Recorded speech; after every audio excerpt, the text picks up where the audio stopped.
Olá, dando sequência às nossas aulas de medidas cautelares pessoais, na aula de hoje a gente começa a falar da prisão em flagrante. E a gente vai começar tratando das hipóteses que o Código de Processo Penal prevê como sendo caracterizadoras da situação de flagrante delito. Isso está previsto no Código de Processo Penal no artigo 302, que traz 4 incisos, e a gente vai ver um por um deles, né? Começando pela primeira hipótese, diz o artigo 302, considera-se em flagrante delito quem está cometendo a infração penal. A doutrina costuma dar nomes às hipóteses, né? Então a hipótese do inciso primeiro, assim como também a do inciso segundo, a gente vai ver na sequência, as duas são chamadas de flagrante próprio. Grava essa expressão, grava essa terminologia. Isso costuma ser cobrado muito em concursos públicos, exame da ordem, né? Então quem está se preparando para esse tipo de prova, né, é bom estar atento à terminologia teórica, doutrinária. Chama-se flagrante próprio, portanto, a primeira hipótese de flagrante, quem está cometendo a infração penal. Então, trouxe aqui uma notícia para ilustrar, né? TOR apreende 9,3 toneladas de maconha em Rio Preto. Droga estava escondida em caminhão e motorista foi preso em flagrante. De fato, trata-se de uma situação em que o sujeito estava cometendo uma infração. O tráfico de drogas é um crime que a gente chama de crime permanente, né? Na modalidade transporte, por exemplo. Enquanto o sujeito está transportando a droga, ele está em flagrante delito. Então, abordado o caminhão, constatado que ele transportava mais de 9 toneladas de maconha, prisão em flagrante, perfeita, válida, diante da hipótese do inciso primeiro que está cometendo a infração. Acontece que nem todo caso é assim tão claro, né? A situação em que está cometendo a infração penal. E aqui é importante que a gente faça uma ponte com o direito penal material. Para entender se o sujeito está ou não está em flagrante delito, eu preciso entender quando é que ele começa a estar cometendo a infração penal. E aí isso remete à análise, né, das teorias relacionadas à tentativa. Existem várias teorias voltadas para a tentativa e uma delas hoje me parece a melhor teoria explicando quando é que o sujeito já se encontra em flagrante, portanto, se ele está tentando praticar o delito, é o mínimo que se exige para que ele se encontre em flagrante delito. A gente só, não é uma aula de direito penal, mas só para a gente fazer uma ponte, né? No iter criminis, aqui os principais trechos do chamado caminho do crime, você tem a cogitação, atos preparatórios, a execução, e aqui a teoria objetivo individual, que explica quando é que o sujeito está já evidenciada uma situação de tentativa. Bom, na cogitação eu não tenho ainda hipótese de flagrante delito, por razões óbvias, né? O sujeito está pensando em praticar o delito. Então primeiro ele pensa, pensar não é crime, ainda, né? Do jeito que as coisas vão, a gente tem que tomar cuidado, mas ainda não é crime, espero que não seja. Então é livre o pensamento, você pode pensar em esganar um professor, por exemplo, né? Não é crime, em que pese deveria ser. O fato é que a cogitação não é prevista como crime, então aqui eu não tenho flagrante nenhum. Não tenho como trabalhar com hipótese de flagrante na etapa da cogitação. Atos preparatórios. O sujeito primeiro planeja a cogitação, depois ele começa a pôr, né, em curso o que planejou. Começa a preparar a ação. Nem sempre os atos preparatórios vão caracterizar um delito, mas dependendo do ato preparatório, ele pode ser já por si só um crime autônomo, né? Aí eu quero matar uma pessoa, mas eu não tenho uma arma. Puta, eu vou conseguir uma arma de forma clandestina e vou começar a andar armado. Pronto. Ao fazer isso, eu já estou cometendo um crime do Estatuto do Desarmamento. Ah, mas esse é um ato preparatório para o homicídio, mas ele por si só também já é um delito. E eu poderia estar em flagrante delito num ato preparatório aqui, já que ele sozinho caracteriza-se como um crime. Mas vamos trabalhar com atos preparatórios que por si só não caracterizam-se como delitos autônomos. Eu não tenho como prender alguém normalmente, fora aquelas hipóteses que eu referi, ainda nos atos preparatórios. Dependendo da teoria que se adote, nós vamos ter caracterizado o delito apenas quando ele incide no verbo do tipo. Só que esse tipo de teoria é uma teoria que não explica muitas das situações que são evidentes situações de flagrante.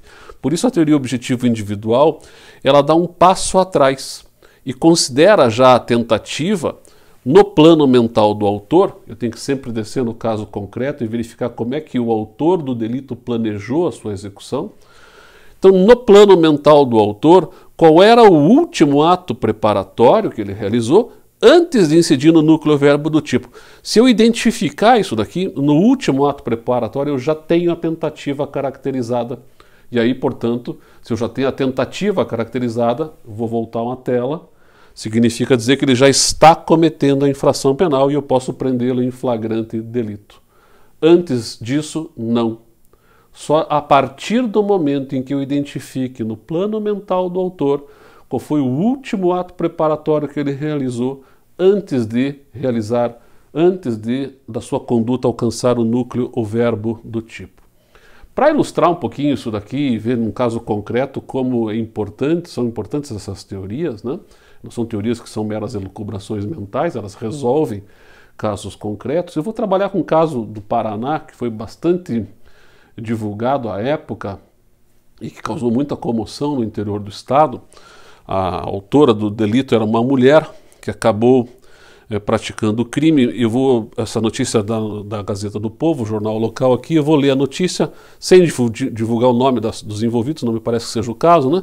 Mas só para entenderem a situação concreta. Então, fulana, né, a mulher, está presa desde a época do crime, mantinha um relacionamento extraconjugal com o pai da criança, o fotógrafo Cicrano, de 30 anos.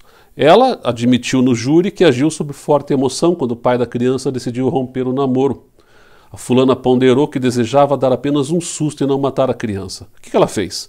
No dia 22 de outubro de 2004, ela mandou para o filho do ex-namorado, na sua escola, um achocolatado misturado com raticida, com veneno para rato.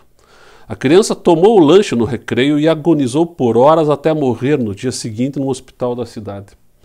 Na ânsia por vingança, a fulana também mandou entregar uma cesta com vários alimentos envenenados no local de trabalho da esposa do fotógrafo, que desconfiou do presente e não consumiu nada. Então, são duas situações. Em relação à criança, homicídio doloso consumado não tem muito o que discutir. Mas em relação à mulher do amante da fulana, a mulher dele recebe uma cesta com vários alimentos envenenados, desconfia do presente e não consome o presente. A questão que surge é, quando ela, fulana, encaminha uma cesta de café da manhã, uma cesta, enfim, com alimentos envenenados para a mulher do seu amante, querendo matá-la, e a mulher não consome porque desconfia, isso já é uma tentativa de homicídio? Ou é um mero ato preparatório, um antefacto impunível? Porque primeiro ela pensou, eu quero matar a mulher do meu amante, cogitácio. Aí ela começa a realizar atos preparatórios. Como é que eu vou fazer? Bom, eu vou pôr veneno numa cesta de café da manhã, então eu encomendo uma cesta de café da manhã, isso é um ato preparatório. Eu compro um veneno, esse é um segundo ato preparatório. Eu coloco veneno na cesta, terceiro ato preparatório. E eu entrego a cesta do café da manhã no local de trabalho da esposa do meu amante. Bom, dali para frente, eu não tenho mais o que fazer, a não ser esperar que ela resolva consumir o que eu entreguei na cesta, né, e acabe também envenenada e morra. Então veja, no plano mental da autora do delito, qual foi o último ato preparatório que ela realizou antes de incidir no verbo matar? Foi entregar a cesta envenenada na portaria, lá no local de trabalho da mulher do seu amante. Dali para frente não tinha mais o que ela realizar de atos. Então, nesse caso, usando a teoria objetiva individual, é possível dizer que nós temos aqui uma tentativa de homicídio em relação à mulher do amante. E aí nós podemos também trabalhar, eventualmente, num caso concreto, se esses dados fossem sabidos de antemão. Vamos imaginar que ela tivesse contado essa ideia para uma amiga e tivesse já encaminhado o achocolatado para a criança já tivesse morrido, e aí a polícia ficou sabendo dessa situação e a amiga disse, inclusive, ela está lá levando uma cesta lá para a mulher do sujeito para matá-la também. E aí ela surpreendida em flagrante no momento que está entregando a cesta na portaria do prédio. Bom, se eu tenho aqueles dados todos previamente coletados, eu posso prender essa mulher em flagrante delito ali, porque aquilo já caracteriza uma tentativa de homicídio na teoria objetiva individual. Veja, portanto, que é muito importante que você compreenda as teorias de direito penal relacionadas ao iter criminis e ao momento em que eu posso dizer que já existe tentativa, para que você possa trabalhar também com maior segurança para caracterizar ou não a primeira hipótese do flagrante delito, que é está cometendo a infração penal. Antes disso, posso prender em flagrante? Não. Só posso prender em flagrante a partir do momento que o sujeito está cometendo a infração para frente. A gente vai ver que as demais hipóteses do Código de Processo, elas têm como marco inaugural essa ideia de que o sujeito está cometendo o delito dali para frente, não dali para trás, certo? Então, muito importante a teoria objetivo individual para caracterizar a tentativa e a gente entender a primeira hipótese que separa uma situação prévia ao flagrante de um efetivo flagrante. Por exemplo, me lembro de uma notícia que saiu também no jornal uma época que dava conta da seguinte manchete: polícia prende em flagrante pessoas que estavam chegando numa rodoviária de Curitiba, vindas de São Paulo, com a intenção de roubar Rolex em Curitiba. Mas como assim prende em flagrante? Vir de São Paulo de ônibus para Curitiba poderia ser um ato preparatório, né, da prática de um roubo de Rolex? Poderia, mas ele por si só já é o último ato preparatório antes de praticar o roubo? Claro que não. Vir de ônibus para Curitiba por si só é caracterizado como um crime? Claro que não. Portanto, como é que a polícia me prende em flagrante alguém que está descendo do ônibus na rodoviária, ainda que essa pessoa tenha vindo com a intenção de roubar Rolex em Curitiba? Não há ainda início de execução da prática de um delito, nem mesmo na teoria objetivo individual. Portanto, uma prisão em flagrante, né, diante desse contexto, seria uma prisão arbitrária, abusiva, não há hipótese de flagrante aqui ainda.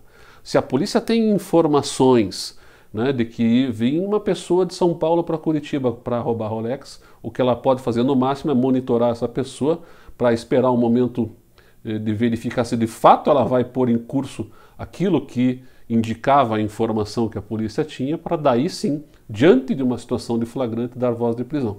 Antes disso, eu não posso prender. Não posso prender alguém que está pensando em praticar um delito, né? Ou que realiza atos que, por si só, não caracterizam-se como crimes e não são o último, não se evidenciam como sendo o último ato preparatório antes de incidir no verbo, no plano mental do autor. Vamos avançar. Artigo 302, também considera-se flagrante delito quem acaba de cometê-la, na infração, também chamado de flagrante próprio. Então são duas hipóteses chamadas de flagrante próprio, né? Aqui, inciso primeiro, está cometendo a infração penal, flagrante próprio. Inciso segundo, acaba de cometê-la, também chamada de flagrante próprio, né? Ilustro aqui com uma notícia recente, né? O policial é preso em flagrante na zona leste de São Paulo após matar um motociclista em abordagem. Uma cena que foi até filmada, né? Ele rende o motociclista e depois, já ato contínuo, dá um tiro e mata o motociclista. E chegam os policiais logo em seguida, outros policiais, e acabam prendendo o colega em flagrante delito. Então, se ele acabou de cometê-la, não está mais cometendo, mas foi surpreendido logo em seguida, né? Ainda diante de uma situação própria de flagrante, né? A palavra flagrante vem do calor, vem de flagrans, né? Vem do calor do momento, né? É evidente que se trata de uma situação de flagrante, chamada também de flagrante próprio, e é possível prender. E aí vai se distanciando cada vez mais, né? A legislação, como eu disse, vai num crescendo, e o inciso terceiro entende que também que alguém se encontra em flagrante delito se ele é perseguido logo após pela autoridade, pelo ofendido ou por qualquer pessoa em situação que faça presumir ser o autor da infração. Então a primeira hipótese estava cometendo, a segunda hipótese acabou de cometê-la, a terceira hipótese foi perseguido logo após. É o famoso pega ladrão, né? Sai correndo logo em seguida a realização do comportamento delitivo, chamado pela doutrina de flagrante impróprio ou também de quase flagrante. Então, é até estranha essa expressão, né? Quase flagrante não é flagrante, né? Então, por que está caracterizado como flagrante aqui? É uma terminologia de doutrina. Então, grava, flagrante impróprio ou quase flagrante é a hipótese do inciso terceiro, em que o sujeito é perseguido. Pois uma notícia ali, após perseguição, o casal acaba preso em flagrante por roubo em várzea grande, né? Então, houve ali uma cena de perseguição logo em seguida. Detalhe importante.